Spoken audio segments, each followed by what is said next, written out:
Official ज्ञान बिंदु classes के ऑनलाइन व ऑफलाइन प्लेटफॉर्म पर आपका हार्दिक स्वागत और अभिनंदन है। आज हम भारतीय इतिहास के विषय में अध्ययन करेंगे। भारतीय इतिहास का प्रारंभ कहाँ से हुआ, कहाँ से नहीं हुआ। सर्वप्रथम आता है भारतीय इतिहास के अंदर कि मानव की उत्पत्ति कहाँ पर हुई। मानव की उत्पत्ति वैज्ञानिक शोधों के द्वारा ये पता चलता है, ये माना जाता है कि वर्तमान या आधुनिक मानव जिसकी उत्पत्ति अफ्रीका महाद्वीप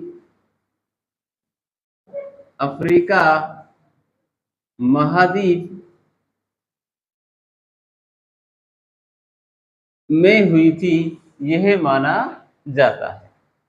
उसके बाद भारतीय यदि बात की जाए भारत उपमहाद्वीप में मानव की उत्पत्ति कब हुई थी, तो ये माना जाता है कि 65,000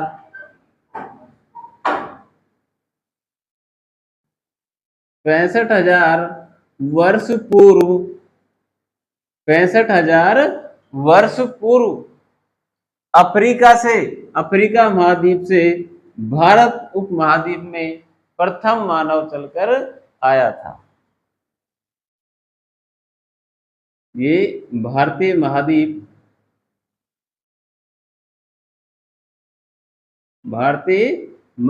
में आया था प्रथम मानव। उसके बाद ये बात आती है कि अफ्रीका महाद्वीप में 30,000 वर्ष पूर्व तक के मानव का वैज्ञानिक तरीके से जानकारी है और स्रोत मिले हैं। यानी मानव का जो 30,000 वर्ष पूर्व तक की जानकारी के स्रोत उपलब्ध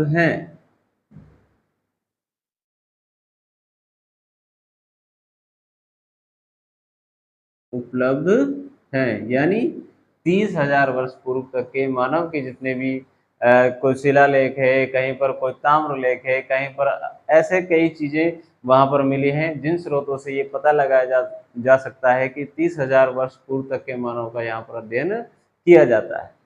दूसरी बात ये आती है कि जब 65,000 वर्ष पूर्व भारतीय महाद्वीप में मानव की उत्पत्ति हो गई थी, उसके बाद धीरे धीरे हमारे यहाँ पर सभ्यताएं विकसित होने लगी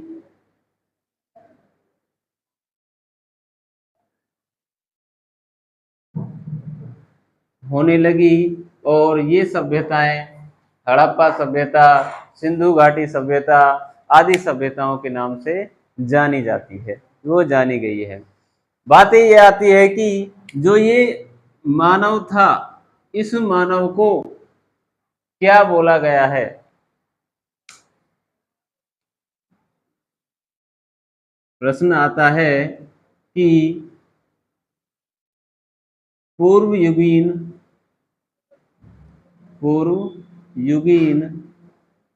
मानव को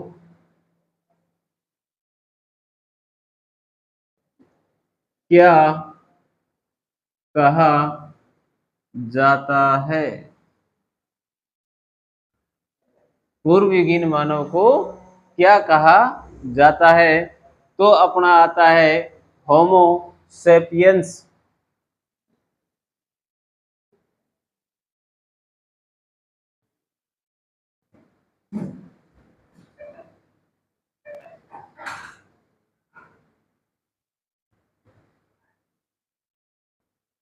क्या कहा जाता है? होमो सेपियंस कहा जाता है।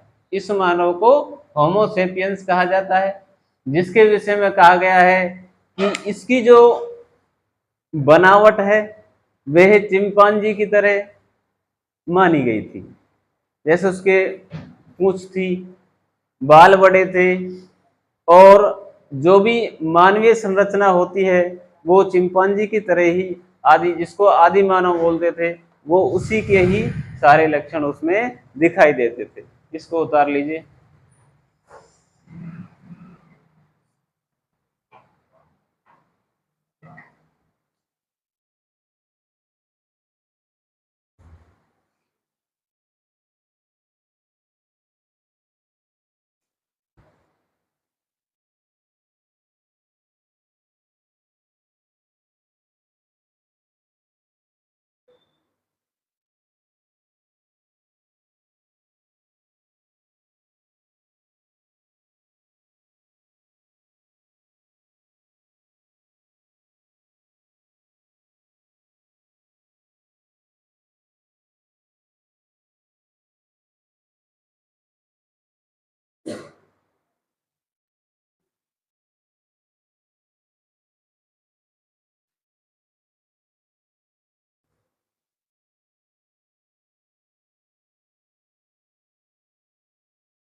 इसके बाद इसमें लिखिए 6500 ईसा पूर्व, 6500 ईसा पूर्व, 6500 ईसा पूर्व में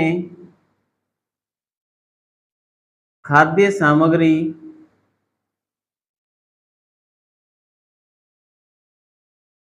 की जानकारी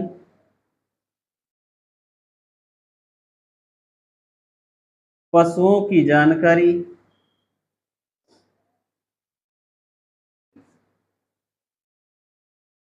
तथा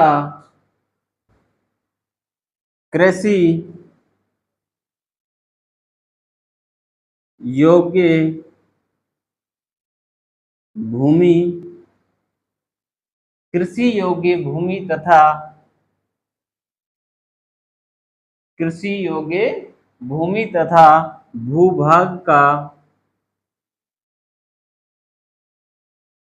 निर्माण के अवशेष प्राप्त हुए हैं, अवशेष प्राप्त हुए हैं,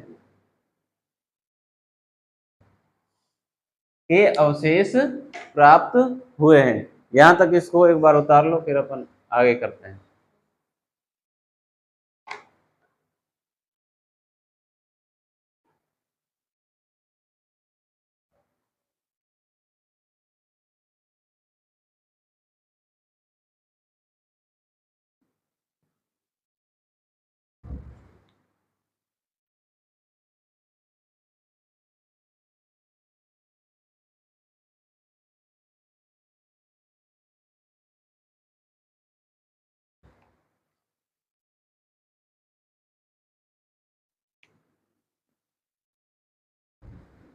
धीरे धीरे धीरे धीरे सिंधु सभ्यता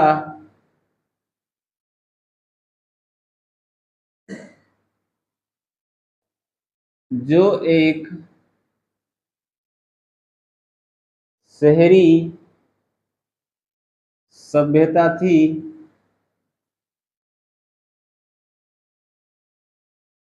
का विकास का विकास 2500 से 1900 ईस्वी पूर्व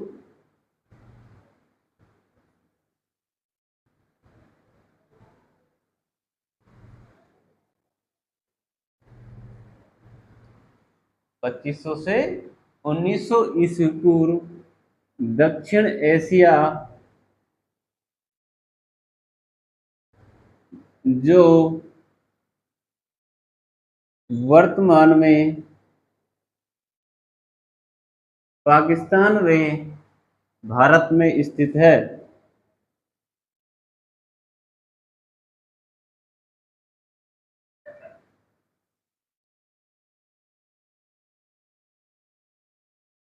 भारत में स्थित है।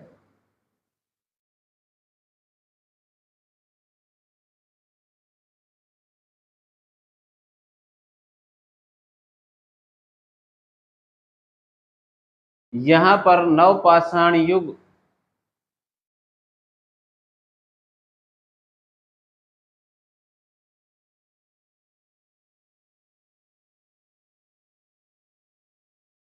यहाँ पर नवपाषाण युग 7000 ईस्वी पूर्व से 2500 ईस्वी पूर्व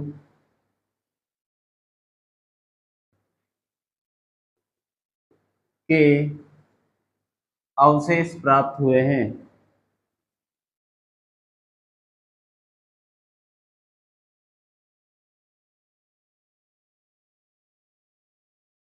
अवशेष प्राप्त हुए हैं। कहां से कहां तक बात इसकी आती है कि सिंधु घाटी सभ्यता एक शहरी सभ्यता थी, वहां पर समुचित जो जितनी व्यवस्थाएं थी सारी समुचित व्यवस्थाएं थी। बात दूसरी इसकी आती है कि ये दक्षिण एशिया के वर्तमान में कहां पर है, पाकिस्तान और भारत पर स्थित है। दूसरी बात आती है नवपाषाण युग में 7000 ईस्वी पूर्व से 2500 ईस्वी पूर्व तक के अवशेष प्राप्त हुए हैं, वो यहाँ पर मिले हैं। और भी हमारे यहाँ पर जितनी भी सभ्यताएं हैं, सब सभ्यताओं का विकास धीरे धीरे हुआ है। बात आती है इसके बाद सिंधु घाटी जो सभ्यता है, वो अपनी जो वस्तु स्थिति है या अपनी जो स्थिति है उसको उसमें विस्तार होता है। फिर हमारे यहाँ पर भी जैसे कालीबंगा सभ्यता है,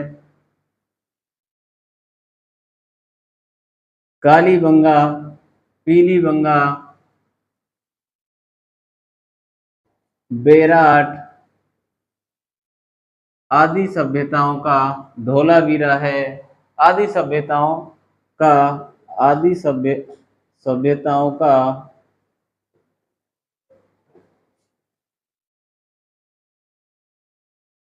आदि सभ्यताओं का विकास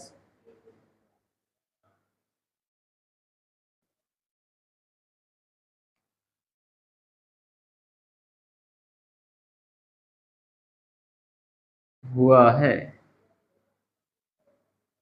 जहां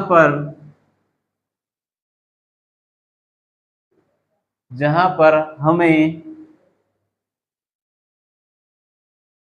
ऐतिहासिक सामग्री इतिहास को जानने के लिए प्राप्त हुई है।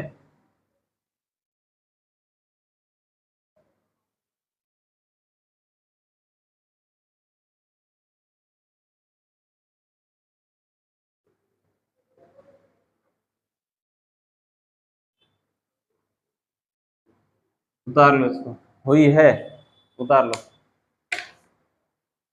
उतार लीजिए।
उन्नीस सौ ईस्वी पूर्व,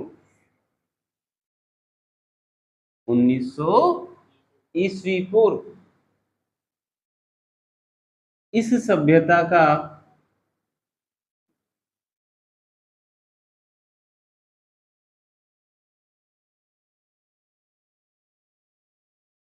भारतीय महाद्वीप में, भारतीय उपमहाद्वीप में पतन हो गया था। क्या हो गया था? पतन हो गया था, यानी समाप्त हो गई थी, हो गया था। कब हुआ था? 1900 ईस्वी पूर्व के लगभग जितनी भी ये सभ्यताएं थी, सब सभ्यताएं समाप्त हो गई। उसके बाद आता है 2000 ईस्वी पूर्व। ऐसा माना जाता है कि 2000 ईस्वी पूर्व के लगभग है, ये फिक्स नहीं है ना, लगभग है। 2000 ईस्वी पूर्व के लगभग आर्यों का एक समूह भारत उपमहाद्वीप में आया था। किनका? 2000 ईस्वी पूर्व के लगभग आर्यों का एक समूह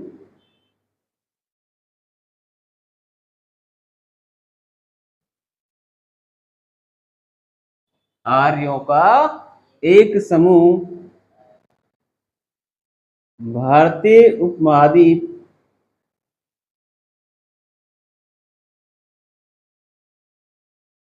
में आया था और वे पंजाब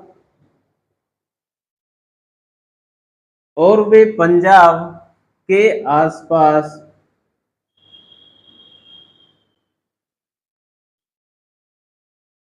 बस गए।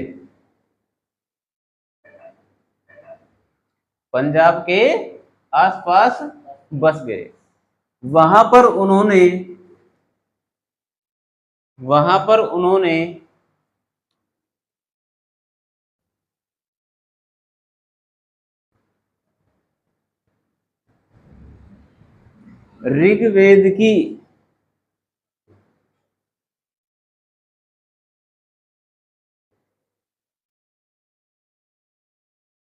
ऋग्वेद की ऋचाओं का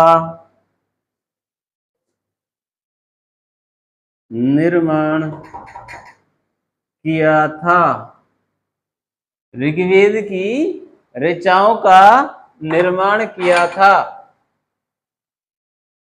वहां पर उन्होंने ऋग्वेद की ऋचाओं का निर्माण किया था। कहां पर किया था? पंजाब के क्षेत्र में ये बस गए थे लगभग, ऐसा माना जाता है। उसके बाद क्या होता है?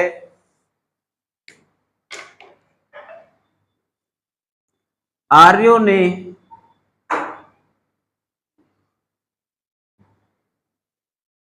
भारत के दक्षिण तथा उत्तर में एक सुव्यवस्थित आर्यों ने भारत में उत्तर तथा दक्षिण तथा उत्तर में एक सुव्यवस्थित नगरीय प्रणाली को जन्म दिया।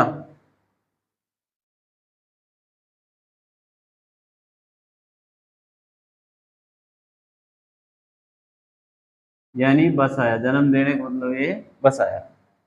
इसको उतार लीजिए।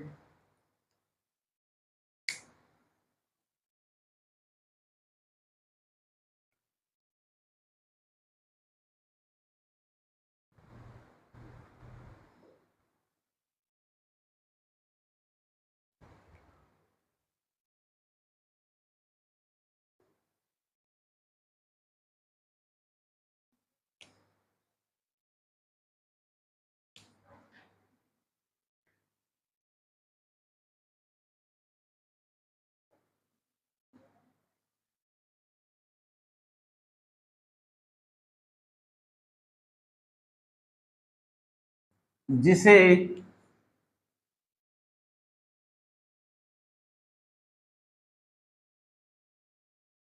जिसे वैदिक सभ्यता जिसे वैदिक सभ्यता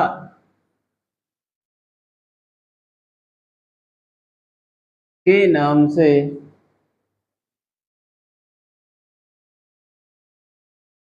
जाना गया।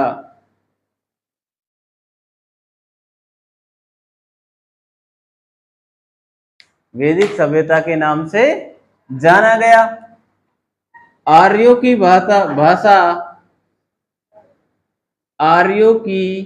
भाषा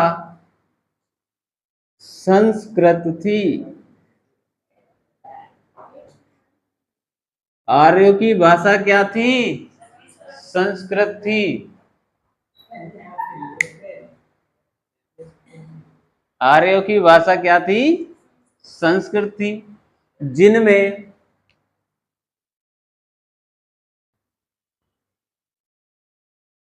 प्राचीन ग्रंथों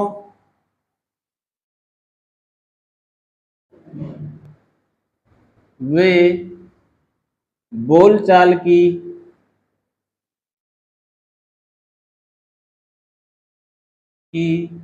भाषा भी संस्कृत प्रयोग की गई।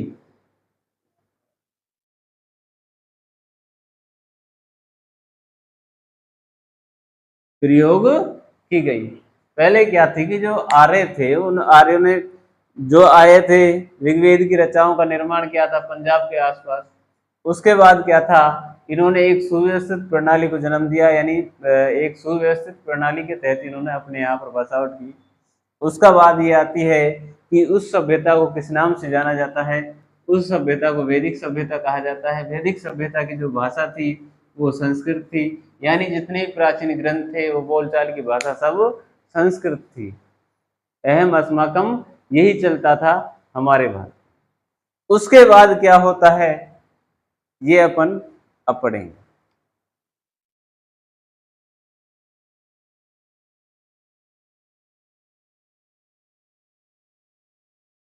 भाषा क्या थी, संस्कृत थी। और धर्म क्या था, आर्यों का धर्म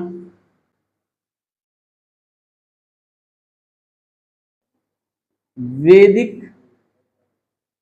वैदिक धर्म या सनातन धर्म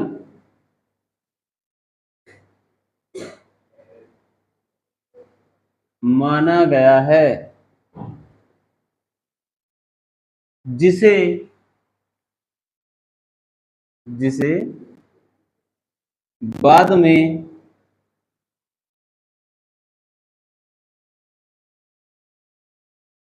जिसे बाद में हिंदू कहा गया, जिसे बाद में हिंदू कहा गया।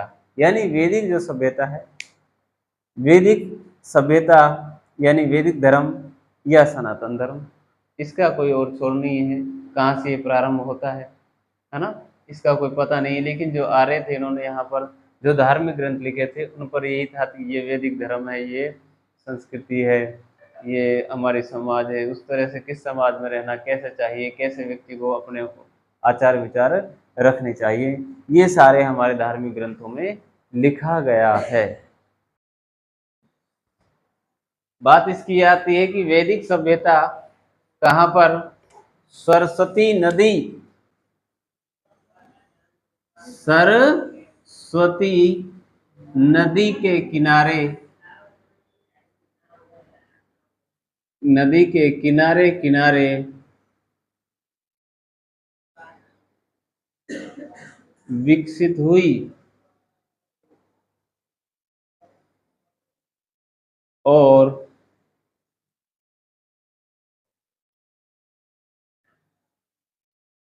और नदी के किनारे किनारे विकसित हुई और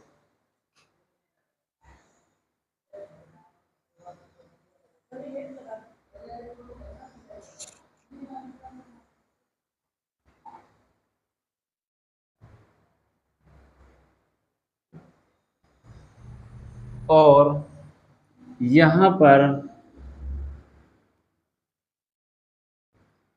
ऋग्वेद की रचना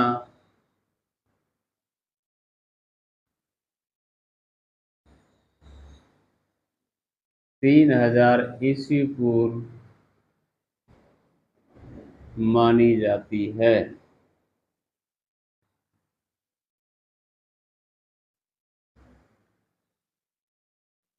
3000 ईस्वी पूर्व मानी जाती है, जो 600 ईस्वी पूर्व तक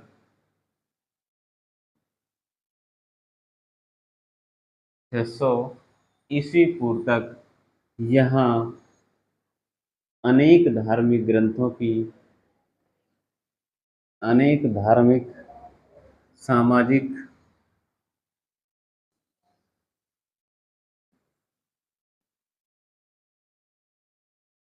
ग्रंथों की रचना की गई थी।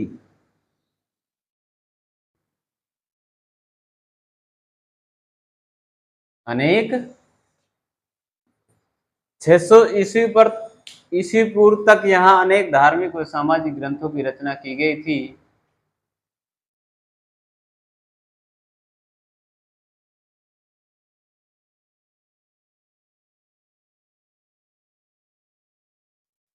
ऐसा माना जाता है, ऐसा प्रलेख है कि 2600 बस्तियां, कितनी टोटल, 2600 बस्तियां,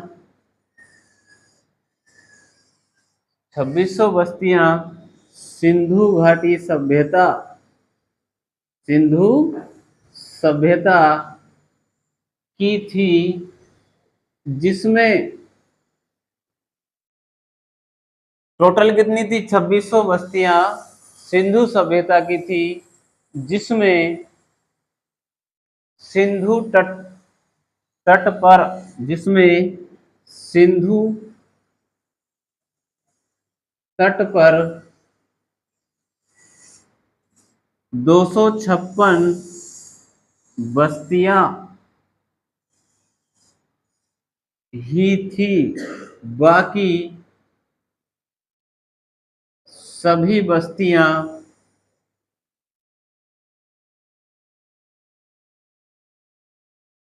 सरस्वती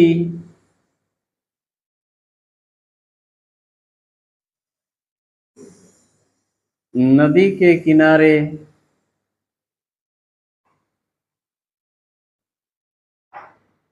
सरस्वती नदी के किनारे बसी हुई थी, सरस्वती नदी के किनारे बसी हुई थी। अर्थ इसका यह है, दोबारा इसको आप देख लीजिए कि सरस्वती नदी के किनारे किनारे विकसित हुई जो सभ्यता थी वह वैदिक सभ्यता थी। यहाँ पर ऋग्वेद की रचना लगभग 3000 ईस्वी पूर्व मानी जाती है। जो 600 ईस्वी पूर्व तक यहाँ पर अनेक ग्रंथों की, अनेक धार्मिक सामाजिक वे कई प्रकार की चीजों का निर्माण हुआ, जो 600 300 3000 ईस्वी पूर्व से 600 ईस्वी पूर्व तक चलता है। सामाजिक ग्रंथों की रचना भी की गई थी। इसके बाद आती है कि 2600 बस्तियां सिंधु सभ्यता की थी।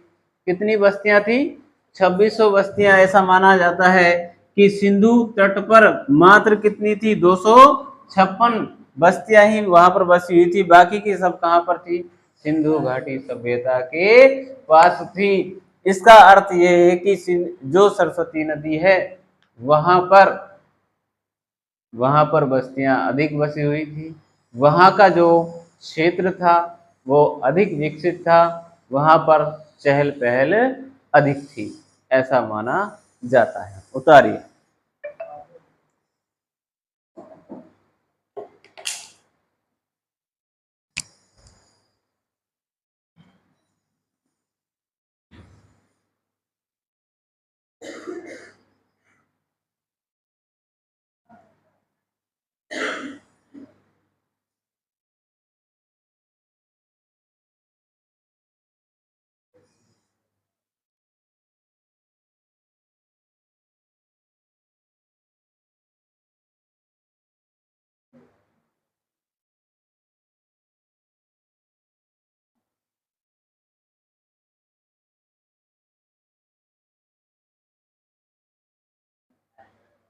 इसके बाद माना जाता है कि सरस्वती नदी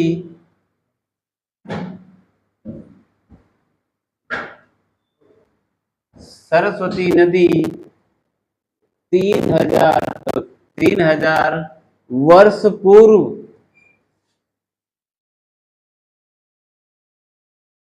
3000 वर्ष पूर्व आए भौगोलिक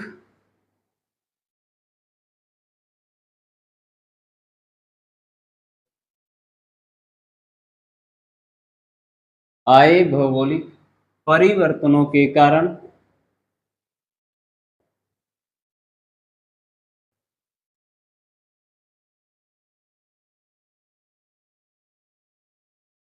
आए भौगोलिक परिवर्तनों के कारण सूख गई थी।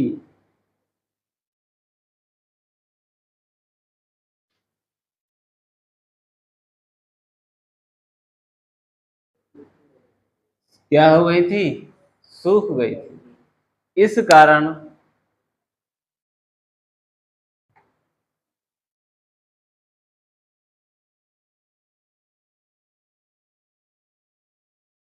इस कारण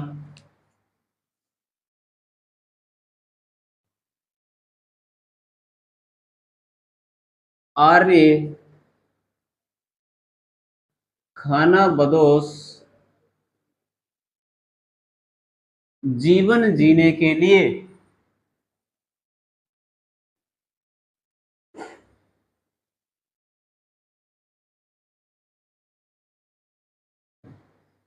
भटकने लगे और पानी की पानी की उपयोगिता के आधार पर विभिन्न स्थानों पर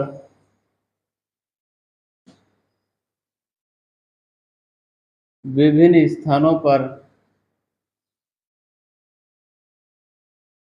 बसने लगे। यानी बात ये आती है 3000 ईस्वी पूर्व से जो अधिकतर बस्तियां थी, वैदिक काल की जो अधिकतर बस्तियां थी वे सिंधु सिंधु घाटी सभ्यता या सरस्वती नदी के आसपास थी। उसके बाद क्या होता है कि 3000 वर्ष पूर्व क्या था कि वो सिंधु जो सरस्वती नदी थी वो सूख गई थी। सूखने के उपरांत वहां पर जो जितनी बस्तियां थी सब बस्तियां भोजन पानी की तलाश में, कैसी जीवन हो गया उनका, खाना बदोश हो गया कि वो दर दर की जो ठोकरें हैं वो खाने मजबूर हो गई थी। गडरियों की भांति वो अपने पशुओं को और अपने साथ स्वयं के जितने भी डेरे थे वो अलग अलग क्षेत्रों में जाने लग गए, जहाँ पर पानी की अच्छी उपयोगिता थी, जहाँ पर पानी समुचित रूप से मिल जाता था, वहां पर वो लोग बसने लग गए, प्रारंभ हो गए। इसके आधार पर उन्होंने विभिन्न स्थानों पर बसने लगे। यहाँ तक उतारिए।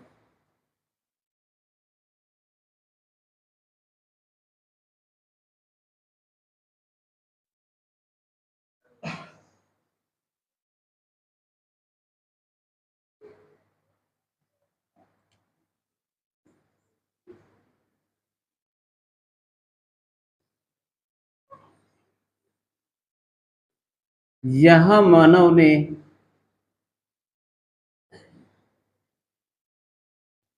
पत्थर के औजारों का प्रयोग,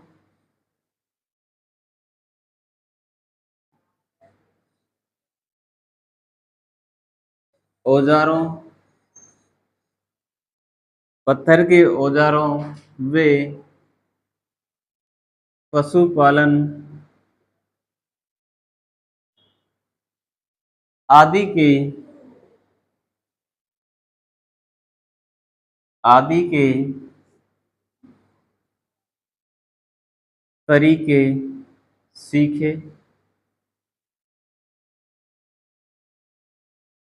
कृषि कार्य भी मानव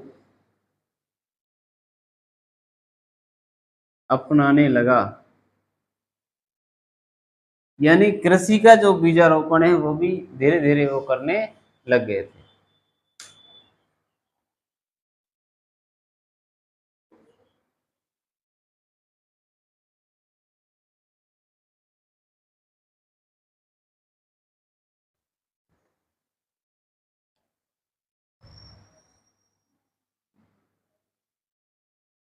इस सभ्यता को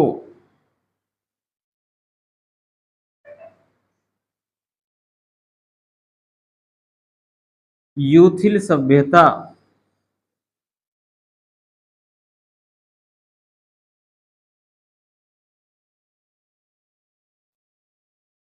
इस सभ्यता को यूथिल सभ्यता कहा जाता है। यानी यहाँ पर जो मानव था वो आदि मानव था। कहने का अर्थ यह है। इस सभ्यता को क्या माना जाता है? यूथिल सभ्यता माना जाता है। परंतु परंतु वर्तमान मानव का परंतु वर्तमान मानव का प्रादुर्भाव नहीं हुआ था।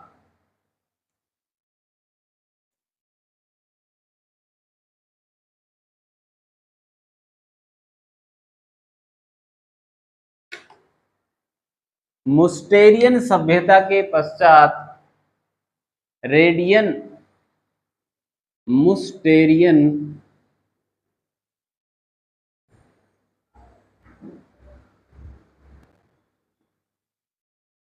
सभ्यता के पश्चात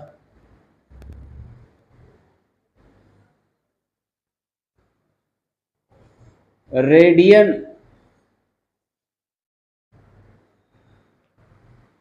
मुस्टेरियन सभ्यता के पश्चात रेडियन या रैंडियन या रैंडियन सभ्यता का मुस्टेरियन सभ्यता के पश्चात रैंडियन सभ्यता का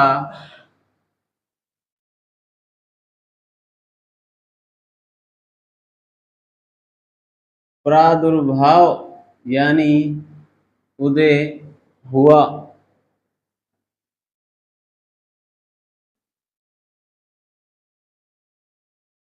किसका हुआ? मुस्टेरियन सभ्यता के पश्चात रेडियन या रैंडियन सभ्यता का क्या हुआ? प्रारंभ हुआ।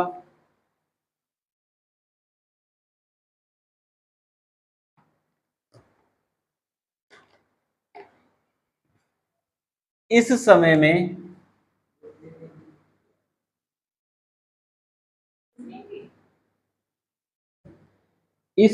में मानव में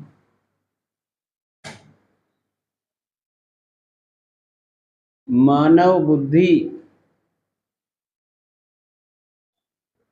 का उदय होना प्रारंभ हो गया।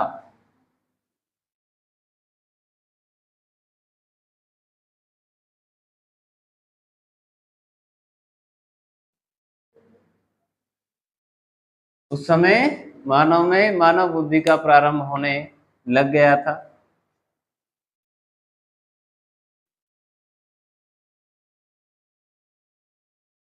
इसके बाद वर्तमान जो सभ्यताएं हैं वो आने लगी, जिन्हें नवपाषाण सभ्यता कहा जाता है। पहली सभ्यता जिन्हें वर्तमान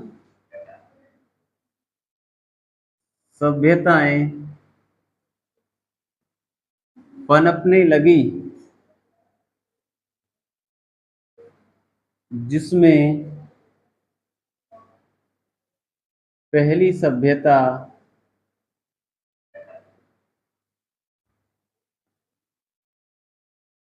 नवपाषाण सभ्यता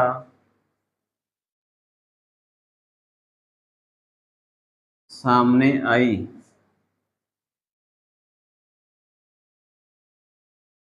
नवपाषाण सभ्यताएं सामने आई थी।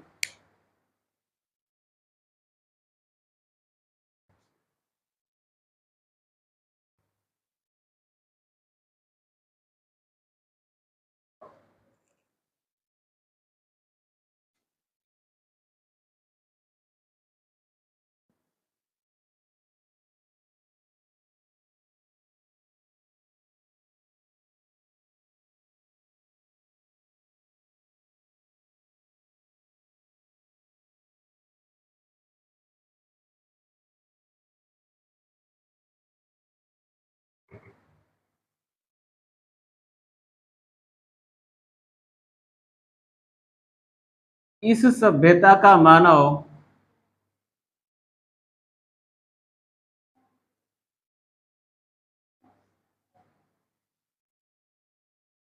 अपने जैसा ही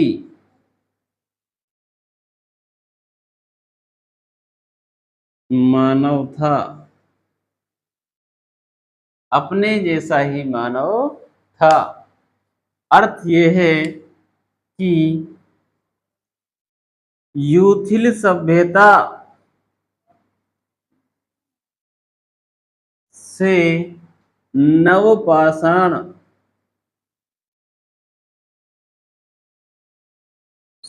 सभ्यता के मध्य का युग पाषाण काल कहलाता है।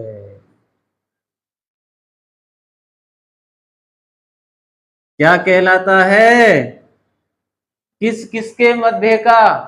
यूथिल जो युग था, यूथिल जो सभ्यता थी, उसके और नवपाषाण के मध्य का काल पाषाण काल कहलाता है।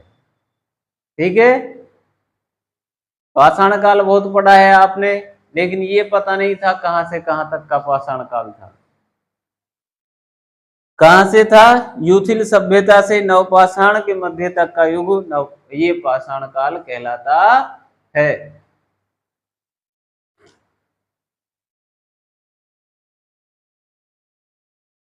आगे के युग के बारे में हम अगली क्लास में अध्ययन करेंगे। तब तक के लिए धन्यवाद।